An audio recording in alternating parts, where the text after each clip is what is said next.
Oh, something there.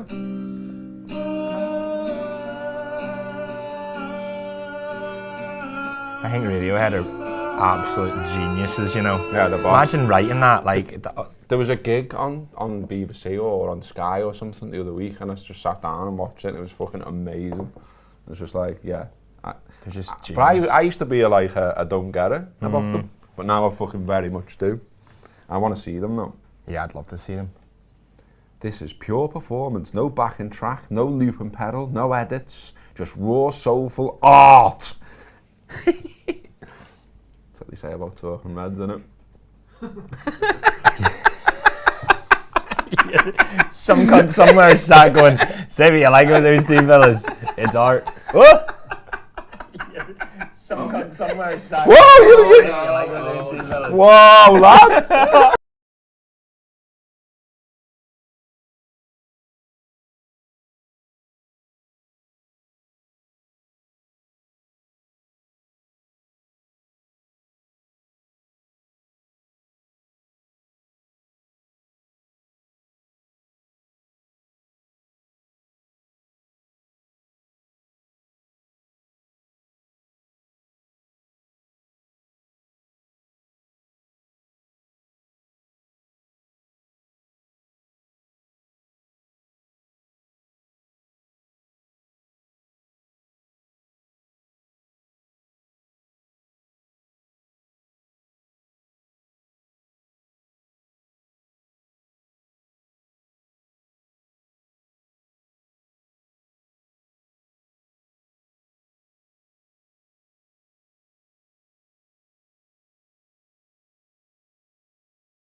Are we on? Oh, yeah. Alright then, Reds, it's Talking Reds, a bit of a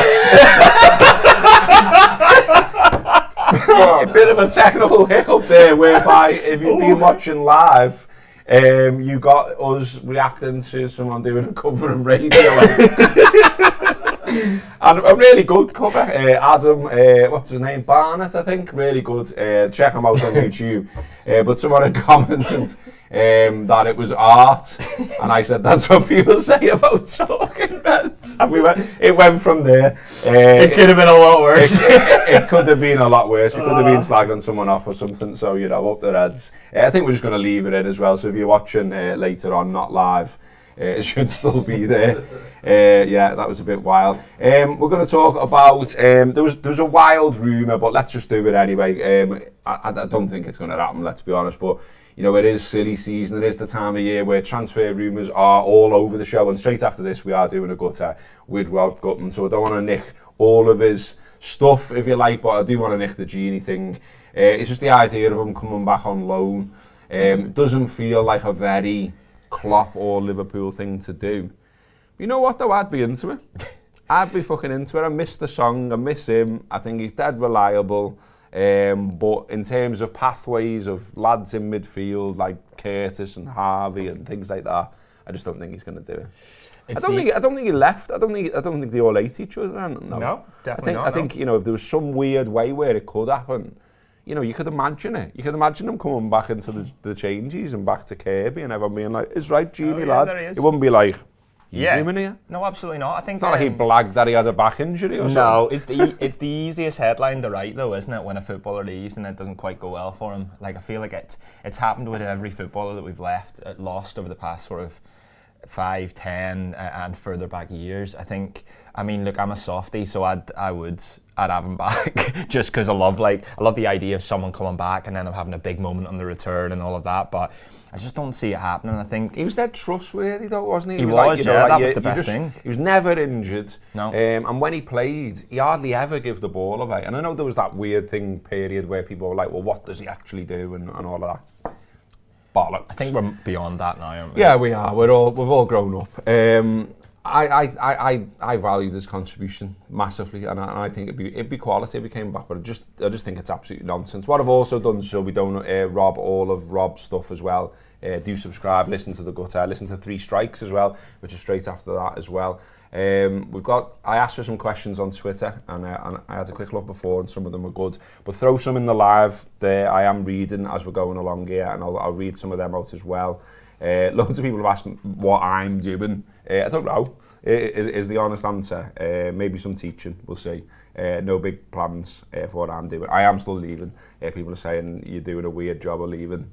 At end of the month. It's like, you know, like every job has like every job has like notice period, doesn't it? You don't just go like, okay, I'm going and disappear through a trapdoor or something. Although we should look into that actually. That would have been sound, wouldn't it? Yeah. Just landed in a big bowl of custard. Next week's talking rest. Okay. Guns. Okay, bye. That is art. What are people saying? There's stuff about Nico doing the rounds. I'm nicking Rob's stuff again here though. But someone here, anecdotes, is saying Nico has good delivery on him, as we've seen during his spell at Fulham. And you could move Trent to right centre midfield. It's not happening. It's not happening, mate. I mean, of course Trent could play in midfield, and he basically does for large periods of the match anyway.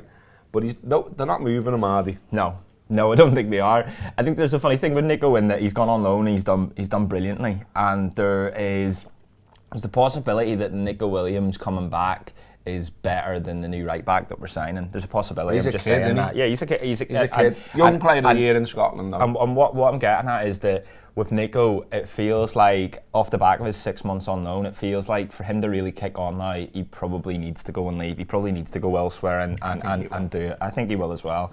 And I think Klopp knows that. I think everyone's sort of got like a bit of a handshake on that. I think that's just the way things will be. Be interesting to see what they do with Calvin Ramsey and because his deliveries look brilliant. He looks great with both feet. And what they're thinking is, and what sort of data and analytics they've seen in him to suggest that he'll be good backup for Trent. But I feel like we were a bit harsh on Nico Williams at times as a fan base, because he was a young footballer. He came through and played the majority of his games at a really, really difficult time in that 2020 season, 2021, and I think he's a good player. Probably do well at the World Cup with Wales. Probably get a good move.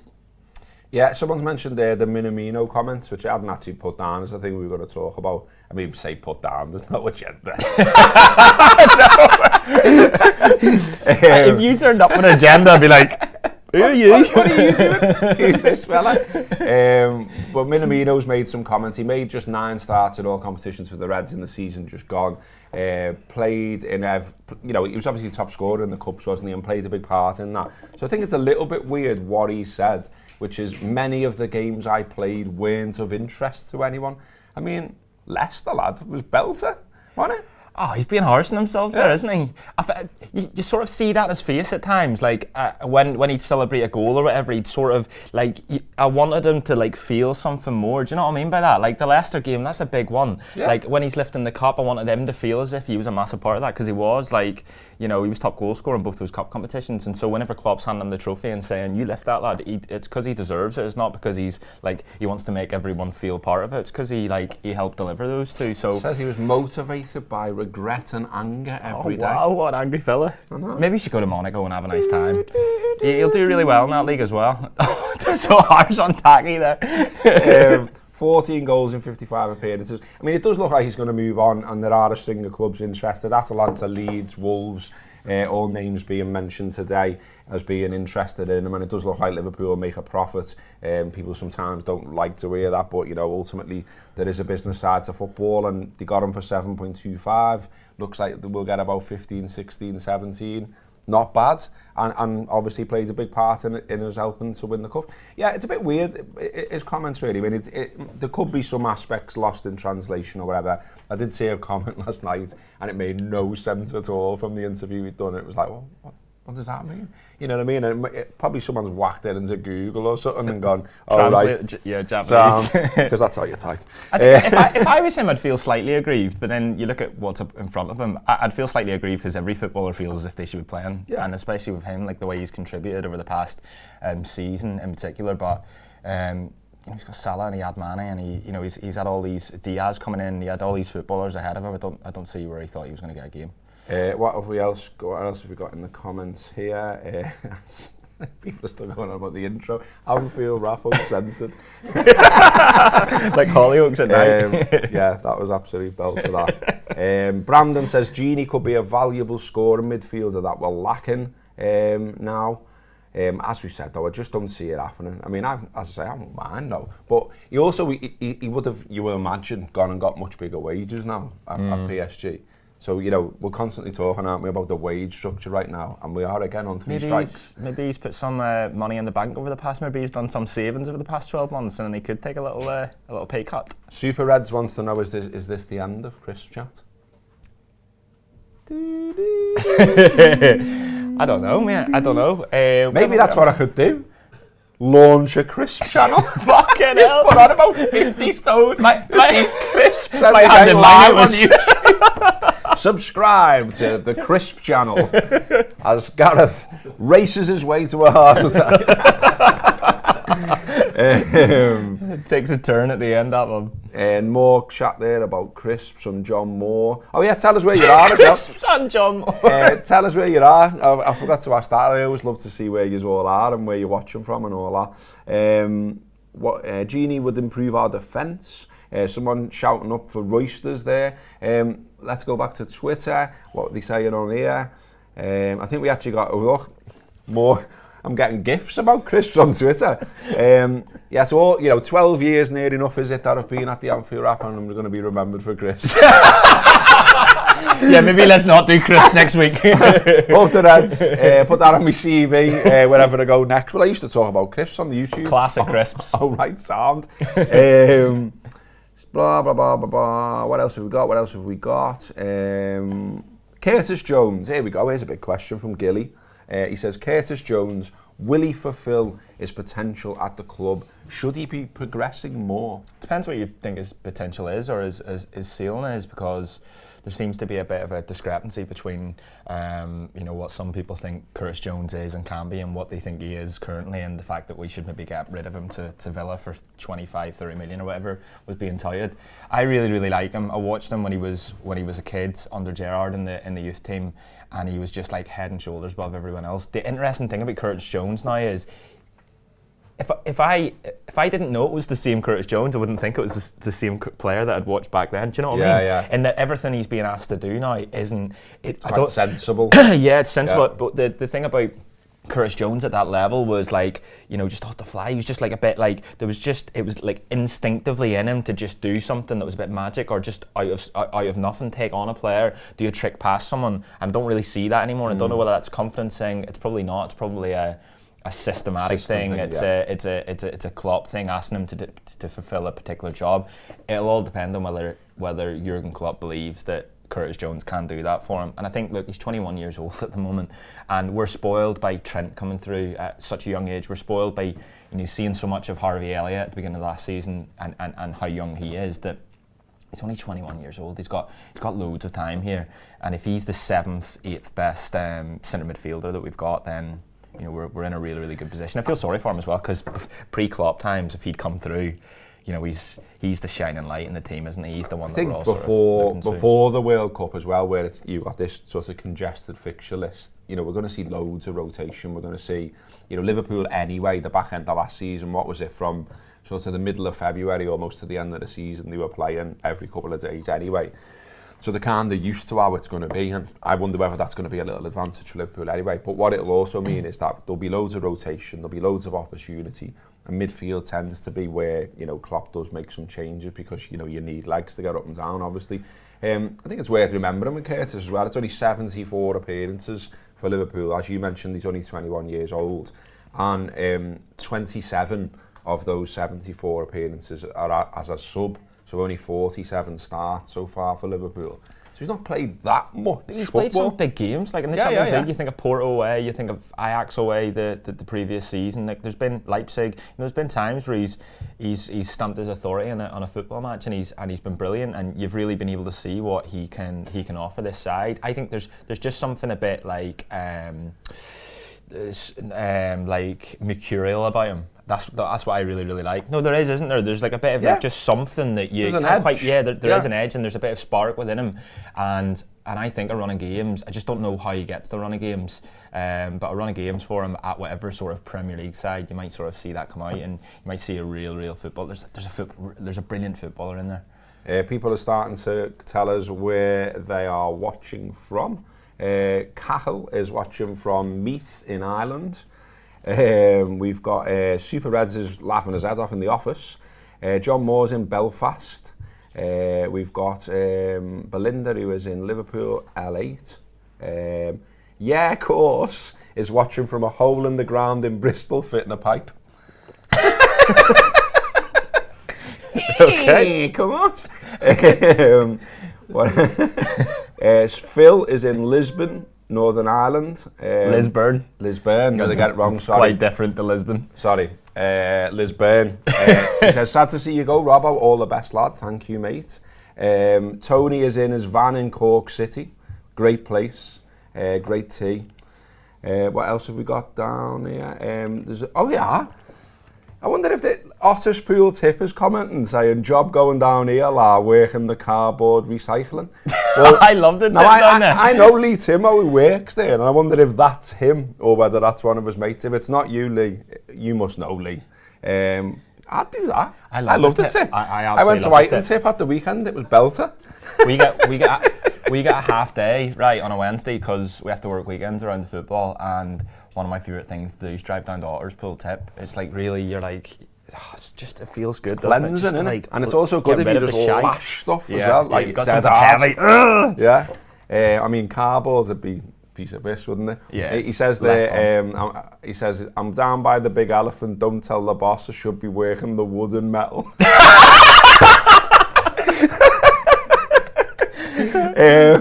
James says there's a job for business development manager at Barry's Tea going at the moment. Oh, I'll tell you what. Couldn't be. That would be incredible. Made in heaven. Come on, Basil lads. I've put some business their way, surely, honestly, haven't I? I think they're sick of you, to be honest. This prick again. Ahmed is in Cairo.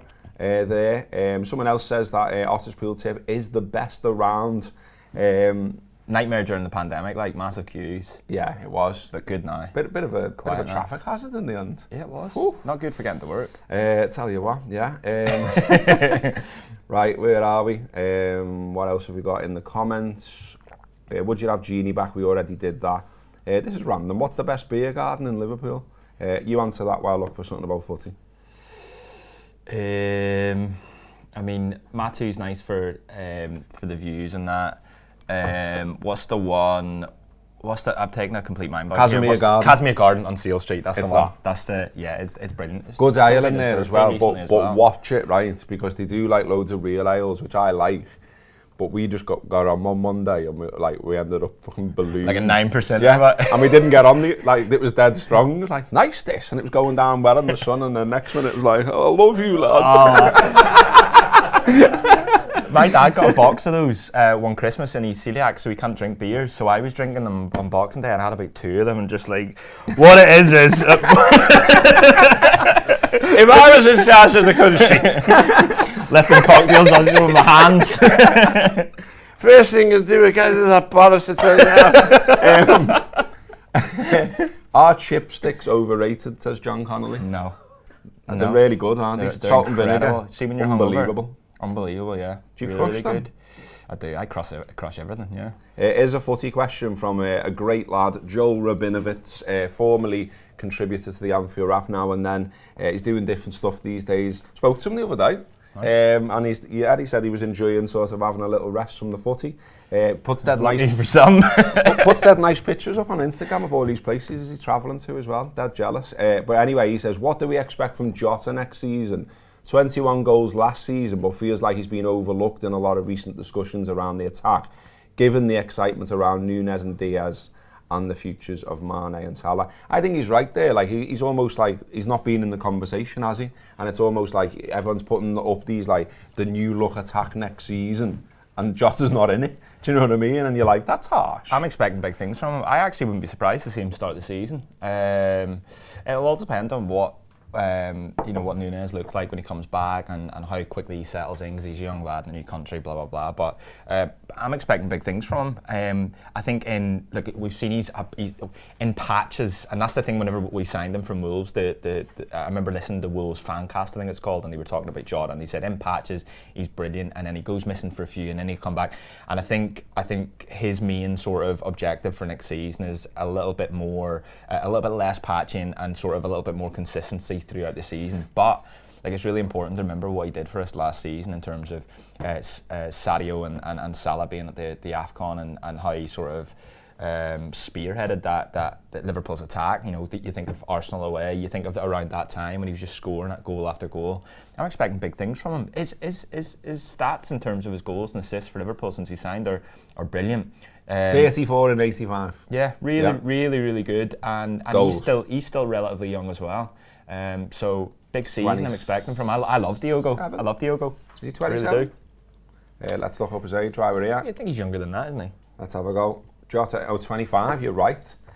Right! What else have we got? Matthew's put in the comments here, what about this bonkers kick-ins proposal? What do you think to that? What is it? There's just been a thing going around saying, like, possibly is this Wenger? Is this the Wenger thing? I don't know if are they trialling it somewhere, I think, or something like that. I hate all this, and I don't mean to sound like an old fella, do you know what I mean? Yeah, like, but leave it is a thing. Yeah, there's nothing wrong with it. I know in kids football there's a bit of a worry around heading it and it being in the air and all this shite, but like, just leave it the way it is. It's fine. What about Curtis Jones? We already did Curtis Jones, Clarence, earlier on in the show. If you want to wind back, are you taking that fucking table with you, Robbo? Absolutely not. Loads of people are saying why you're going. It's cause of this fucking thing. I'm sick of fucking looking at it. I'm sick of it shaking. I'm sick of thinking my brew's gonna go any fucking second. And I don't want to fucking put any wallpaper up, which is what this table looks like it's for. I know you're saying this to them, but like, you carry this table in from yours every day, set it down, make us sit at it for this video, and then carries it home, eats his dinner on it when he gets home. It's me Crimbo dinner table this year. Have me nan-nouns and everything. Yeah, fucking. The gravy's go. Whoa! Nearly. How much game time do you expect Carvalho to get next season? Is it on? I expect. I mean, I see him as a replacement for Minamino. That sort of. I think you get the cups. I think we might see him a little bit more in the league than we might expect. Again, it depends on Nunez, it depends on injuries and all of that, but I'm quite excited by him. He looks a belter. I wonder whether they see him as part of the front three going ahead in the future, or whether they see that as a sort of way in for him, a la Harvey Elliott, and then maybe he drops back a little bit deeper into like a 10. Because whenever you watch him, he's got all the hallmarks of a 10. Like, you feel as if you're watching young Coutinho. It's exciting to see him, isn't it? Yeah, like, really exciting. Because you think he was cutting it at the top end of the championship. He wasn't like, And I love that as a pathway, by the way. I love that as a pathway. No, he wasn't a fart. No. One of the key things. Because that's what you didn't like about Minamino, wasn't it, when he first came? I didn't, and I thought he was a fart. And I feel bad because he was brilliant last season every time he played, but I think he got on the weight. I think last season he looked stronger than he did when he first arrived. But I think I love that I love Championship players coming through, getting a season under their belt there, and then coming up to the Premier League. He also scored in the Premier League whenever Fulham were up. I think it was their last game or one of their final games of the season. But I think the thing I'm most excited about in all of this is Liverpool's obvious transfer strategy over the past 4 or 5 players that they've signed, of them all being a particular age. Because you look at the age group that they're all in. So you've got Carvalho, you've got Nunez, Kanate, who's only 22, by the way. It's like this new incarnation of Liverpool growing. It's that Calvin thing, Ramsey. It's that thing. What was it? Diaz. He's only 25. He's the oldest of them. What did Rodgers say? Building the plane and flying it, or whatever. Yeah. It's like that, only better. Yeah. We're already good, and then there's like a new generation of the them. plane's built. You're just putting a big fucking new wing on it or something. Do you know what I mean?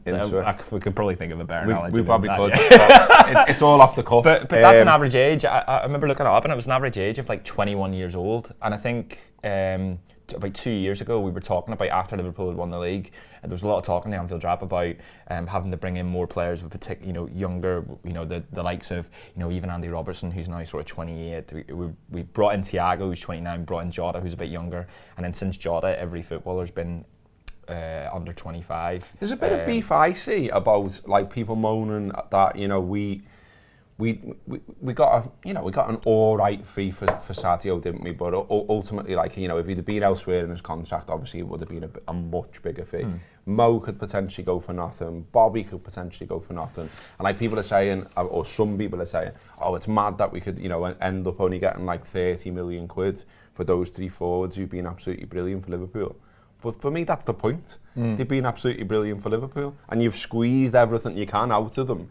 And you're letting them, it's back to the Paisley, I think it was, rather than Shanky. It was Paisley, wasn't it, who said, go and let them get old on someone else's books. Yeah.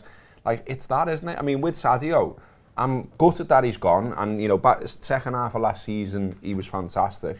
And he was holding us up at times, almost in terms of the goal scoring. But we can't ignore the fact that at other points in the season, people were saying, he's gone, he's not looking as good. Is this the time to let him go? All of this. And now he's gone, everyone, oh no, I want him now.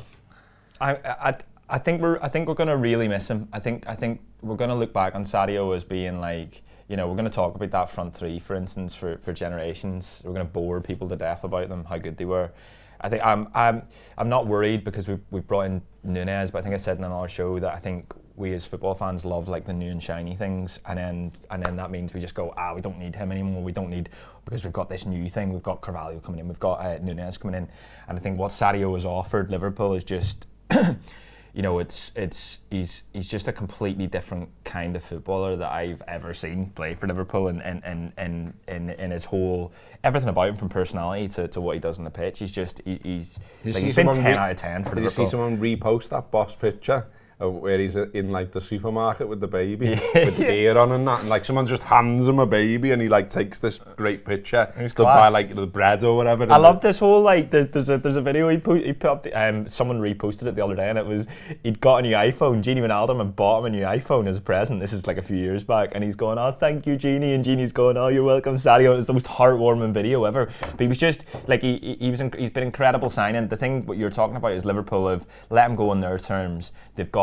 They've squeezed every bit of value out of that 30 million that they got him for at the time, and they've managed to somehow sell him for a similar price, having watched him win pretty much everything for Even Liverpool. Even with Mo, I want him to sign, and I think he's an incredible player. But if we get another season out of him and he goes, and then what's that we will have had out of him? 7 years, is it? Yeah, the only thing on both those footballers is I think they still have 3-4 brilliant seasons, and that's my only thing on this. And I think that I'm really hoping there is a deal that can be. We're going to do pay structures and do a bit more on that on other shows. That's because we see him as a footballer we've already got, and so it's just his wages. But I think now footballers' wages are so high that it becomes another transfer fee. They'll be looking at it and going, well, we can sell Sadio now and get X amount, and we can instead of giving him these wages, which would cost this over the next 3 years, and we can bring in Nunez, who is 7 years younger, and that's planning for the future.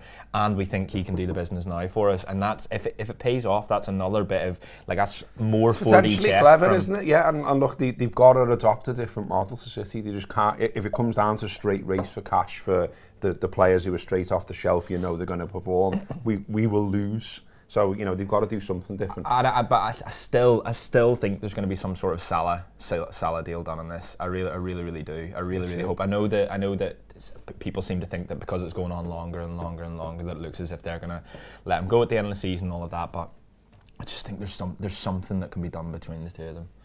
A couple of shout outs to more people telling us where they are, but also some people that I know as well. So Carl Trotman saying, I'm in Dublin drinking tea, mate, all the best. Is right, lad, I hope you're finally on the baddies and not still drinking that Lions piss. David Delaney. Sorry if anyone from Lions is watching. Improve your tea. Same as the Lancashire tea, lads. That's fucking horrible, though. Yorkshire all the way there. David Delaney says, watching from Dublin, Robbo, all the best for your big future. I'm loving the confidence, mate. More bubbly and pogues ahead. I'm off for that, mate. What have you been up to? I bumped into him in pogues. You got bubbly? And he got the champagne in. And I was like, what a guy. Up the heads. Yeah, he's a sound fella. Yeah. So yeah, that sound.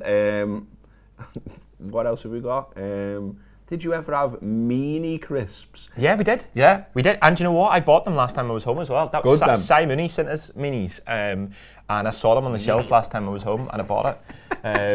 What did you just do? Nothing. Mane's wonderful. He builds hospitals, says someone there. Someone's in Stenhousemuir there. Whoa. I always just met me dad pop up on the results. Yes, yeah. Stenhousemuir 0. Something 1. Something. They got like East Fife or something. Fucking East Fife 4. I started the joke and I was like, fuck. Should we go? Haven't we done enough? Yeah. What a wild show. What a ride. If you missed the start, wind it back and have a look. That really was wild. Really glad we didn't say something that closed the business down. Yeah, up the Reds. A little bit of advice from Vase of Flowers, who says, don't buy the crisps from Lidl, the definition of snide. Snide crisps. Yeah, sage advice. Up the Reds. Get onto the rest of all our content. Loads of shows being recorded today, as ever. Download the app, have a look at the shop. Enjoy the sunshine. Tell your mates to subscribe as well, please. Tell them about the Anfield Wrap. The second best marketing tool at the Anfield Wrap is you. So referrals have always helped us. So yeah, nice one. An eye to someone in China, an eye to someone on top of a mountain. Oh, amazing. Up the Reds.